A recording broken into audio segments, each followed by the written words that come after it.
So when you receive the Collimator, you need to remove the front panel and check the firmware chip and check the dip switches and match it to your Collimator to make sure the switches are set the same and the firmware is either the same version, or if it's not, you need to switch it with your Collimator so that it'll match.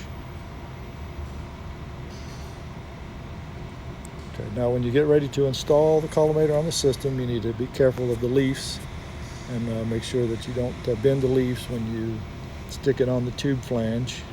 Be very careful and make sure you've got it centered. Yeah, you can wiggle it back and forth, make sure it's seated on there really good, make sure it's nice and flat. And then there's three Allens that you need to tighten up. There's one in the front, and then there's one on the left side, and there's one on the right side. Now when you're under the table, oh, those are pictures. Those are pictures. Good. Now when you get to the service software, you open the XCS service software if you have a laptop, or if you have a Luminos where the service software is on the floor spot compact. You open up the service and go to the service PC and log into the XCS service software. Put your password in, log in, and once it's logged in, you select components. Select components, go to Searscope or Luminos, and it'll open the service software. This is to adjust the iris on the Collimator once you've got it installed. And go to calibrations, adjustments, calibrations, and then select basic unit, and then scroll down and select the Collimator. And it'll show up with the iris adjustment as the first adjustment to do. Select that, select OK, and it automatically goes to the full screen or full field portion of it first. So all you have to do is go to the spot film device and fluoro. Now the system won't fluoro, you may have to open a patient on the floor spot compact in order to get it to fluoro.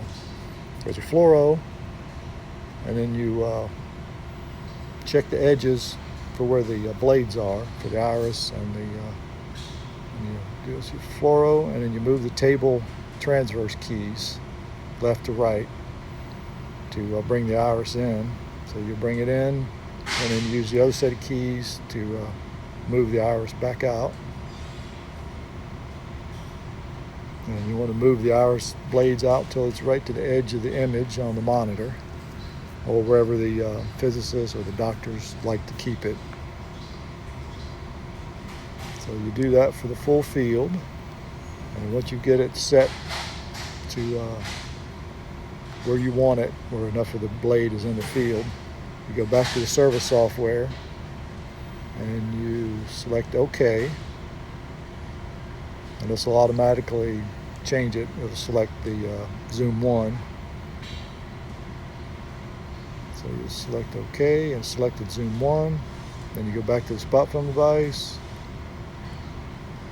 and you fluoro again, and you check the blade, you check where the blades are in the image, and do the same thing over again. You move the table transverse keys left to right, and you bring the blades in and out of the field, and you set it just to the edge of the field just like you did on the full field. And once you get it where you want it, you select OK, and it'll automatically go to zoom 2, and then you repeat the process. You're back to fluoro, table transverse keys left to right to get the iris right to the edge of the image where you want it. And go back to the service software, select OK.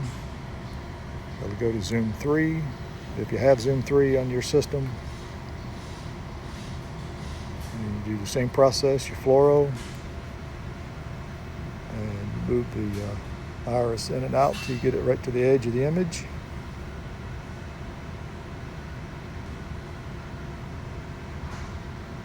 Once you're happy with where it's at in the image, you select OK. And it'll say iris completed successfully.